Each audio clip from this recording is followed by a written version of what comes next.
Hello, strong friends. It has been quite the hot minute since I've been on YouTube, and I really think that this video is going to be very beneficial for you if you are into nutrition and training and being able to enjoy life, which is basically what I am all about. If you know me from social media, that's basically my lifestyle. It's very enjoyable, sustainable, goal-oriented, lots of goodness. I recently had a birthday, which was absolutely wonderful, and we went to the Hard Rock Hotel in Cancun.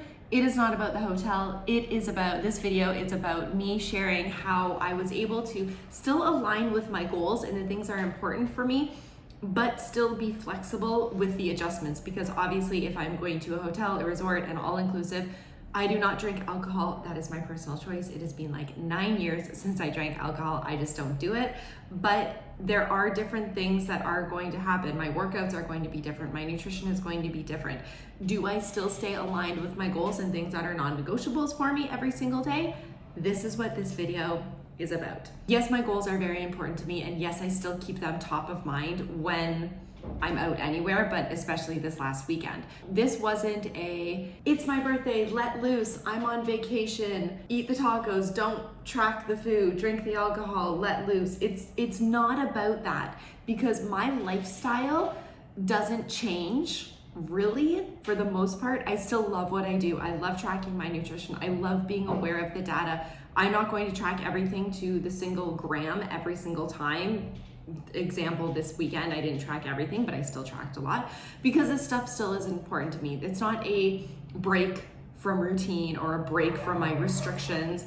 It's so much more than that, and that's why I don't have like that cheat meal mentality. I don't have the fall off the wagon or chuck it in the fucking bucket. I used to be completely honest, I used to, but this video is not talking about that. This video is talking about how I still enjoyed my weekend and pivoted as needed in order to still feel great the following morning when I woke up back at my house. I'll dig into nutrition first. I knew that nutrition was going to change a little bit. I am used to eating 6 meals a day. Why? Because I prefer the color blue over the color purple. And you're like, what the fuck? Why I'm saying that is because 6 meals a day is not magical. 6 meals a day is what I feel best with. That is my personal preference. Just like I like a different color. It's not that it's 6 meals a day or 5 meals a day is better than 3. It's just what I prefer. Okay, got that cleared? So when you go to any kind of resort, yes, there is food open all the time because of the pandemic and the COVID rules. There's not the buffet style that most restaurants or most resorts usually have. So I was not limited, but we did kind of pivot a little bit in terms of we were eating 3 meals a day. What I do when that happens is I will try to eat more at the beginning of the day than the end of the day. Not necessarily like split my 3 meals, breakfast, lunch, and dinner, like 1/3, 1/3, 1/3. I will eat more in the day. The reason why I track my nutrition when I am on vacation or traveling or something like that is because I have a tendency, just from habits and choices, is I tend to undereat.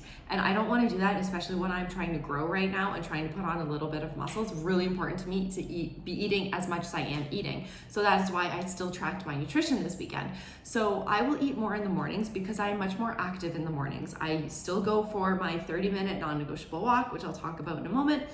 I still do a workout, preferably in the morning, and then I kind of relax all afternoon. So my daily energy expenditure is more so used up at the beginning of the day. So I will have a lot more food for breakfast and then a lot more food for lunch, usually after I work out and do my activities. And then I'll have a smaller meal at dinner. Again, blue versus purple, better for my digestion.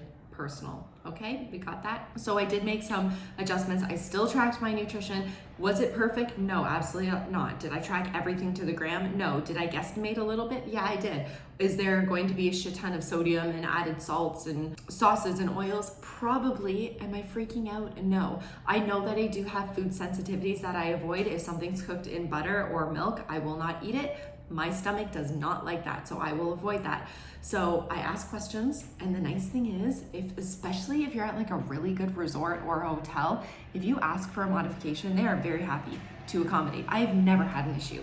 Perfect example, yesterday morning I had breakfast. For some reason, and maybe this is just me, they cooked their oats, so they had like this big pot of oats. It was cooked in milk. Maybe that's just me, but I've never heard of that before. But like, I just asked for it, figured it was with water, and then I would just kind of guesstimate. And I looked at it, I'm like, this looks really creamy. And I asked if it was with milk. She's like, yeah, we cook it with milk. Weird, I don't know, maybe just me. So I'm like, okay, I'm not having it. She was like, do you want me to prepare it with water? She didn't have to, but it's great. The power of asking and the power of speaking up for what you want, even though I didn't have to, but I did say I'm not gonna have this if it's cooked with milk. I said I have an allergy. Anyway, so I do eat more the beginning of the day than later in the day, so that I know later in the day I don't have to, like, I'm not unintentionally hoarding my food. I know that I can feel a little bit better when I go to bed, wake up feeling pretty good. Again, I know that sodium intake is going to be up, so what do? I drink more water. I don't freak out. I know that it's not fat gain. I know that it's sodium. Basically, the more sodium intake, the more water you will absorb and hold on to, and the best thing you can do is to drink even more water and flush all that shit out. Probably going to take 24 to 48 hours, I would presume. That's my body anyway. Again, purple, blue. To get that extra sodium and that extra water weight out of my body. No big deal. Worst case scenario, you don't feel good, drink a little bit of dandelion tea and that will help a little bit. It's not a laxative or anything, but it is a very mild diuretic and it could help you. Maybe not. Again, no big deal. It's not fat gain, it's water. By the way, when people are like, oh, I'm fat, have you ever heard someone say, I'm water? No. Think about that. Workouts. I knew my workouts were going to be different. If you've traveled during the pandemic time, which sounds weird to say, but I'm saying it, a lot of the gyms, even if it's like in a hotel, in a resort, in a building or something, they will have limited time frames. So we went in and the only time we could get in was like right away, and he's like, you have 30 minutes. So I'm like, okay, cool. My workout's usually an hour and a half and there's usually a barbell to use, but I didn't. So instead of me freaking out and saying, oh my God, I can't do it, not an all or nothing mindset, and I didn't completely overhaul my workouts. I still wanted to do a back workout, and I'm not the kind of person, I don't prefer cardio, so I'm not gonna be like, cool, I'm gonna do like 5 giant exercises and do a giant superset of everything and just try to burn as many calories. No.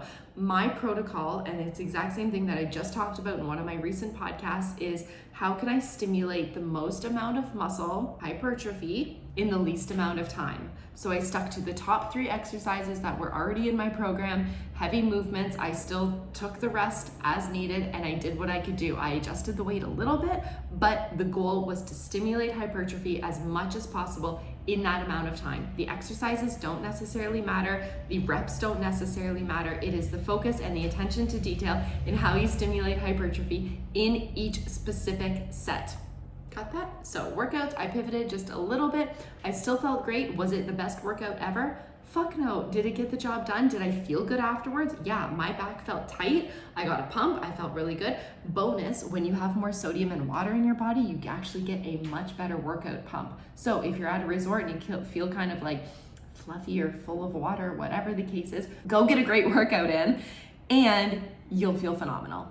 Focus on my non-negotiables. So there are things that I will still do. I actually have an app on my phone called Streaks, and I track a lot of habits that are very important to me. I will still do some things every single day. That is getting my water intake, hitting my macros. I do have a couple options in terms of that, and doing a 30-minute walk every single morning. So I can still go for a 30-minute walk every single morning. I can still drink all of my water. That's not an issue at all.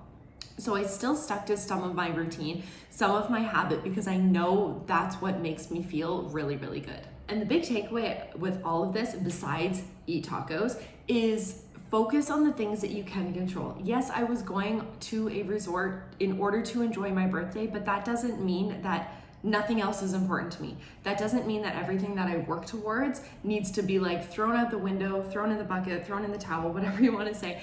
That stuff, like, I don't have that mindset. I used to, yes, absolutely, but I've overcome that and I feel so much fucking better when I've been able to overcome that. You're only gonna overcome that when the time comes for you to learn that lesson. If you still haven't overcome that, then you haven't learned the lesson. Anyway, you're not here talking about that. Talking about this is how I still stay focused on my goals. I did make adjustments with my nutrition and training the following day, which is right now. It is Monday as I'm recording this. And I woke up in the morning. I was a little bit tired, yeah, but I still had shit to do. So I got up and started going into my routine. I felt a little bit tired today, I still pushed my workout and I still focused on the things that I could control. I made sure that I've been drinking plenty of water, even more so than my usual. I went for a little bit longer walk this morning. Again, just movement, making sure that my body is feeling really good, just because I was lying out in the sun a lot more the last couple days, and then really focusing on my quality nutrition. That is my long-winded short response. Staying focused while I travel, while I enjoy my birthday, while I enjoy my life, but still stay focused on goals. It is still very possible to do both, to do all the things, but it comes down to what balance and what sustainable structure looks like for you in your lifestyle. Because I guarantee your lifestyle does not look like mine, and if you were to implement your current self in my lifestyle, you probably would not find it sustainable, because this is something that I've developed over years and years and years, and this works and that doesn't work, and pivot this and maneuver that and integrate that, like all the different things to get to where I am right now. So what my sustainability balance looks like in my life is very likely completely different from yours, and you need to find out what works for you best. So I am not here to say that like when you go on vacation, you still have to do a workout, you still have to track your nutrition, you still have to do this, this, and this. I am not saying that. I am just saying this is what I did, and I very much hope that it resonates with you somehow, that you can feel better when you go out, that knowing that you can pivot a little bit and it's not an all or nothing mindset. You can still have a great workout, you can still enjoy your birthday, the vacation, whatever it is, and not feel like you need to throw all of your goals and your focus out the window. So I hope that helps a little bit. Again, thank you so much everybody for the phenomenal birthday wishes and all the love and the taco donations that I got. I very much hope this video helps. If you have any questions, you know where to message me. Go to my website, CourtneyForLife.com. Tons and tons and tons of free stuff on there. And that's it. Follow me on Instagram if you're not following me yet, Courtney for Life with an underscore at the end. And we'll talk later. Hasta la pasta, amigos verdes.